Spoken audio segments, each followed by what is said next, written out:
चला म्हणूया, चला म्हणूया महाराष्ट्र, गुजरात, मध्य प्रदेश, हरियाणा,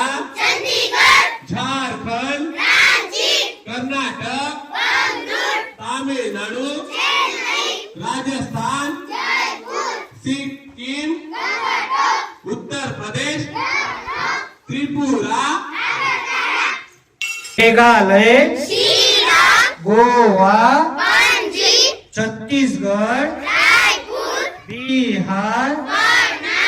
आसाम, आंध्र प्रदेश, अरुणाचल प्रदेश, ओडिशा, तेलंगणा, हिमाचल प्रदेश,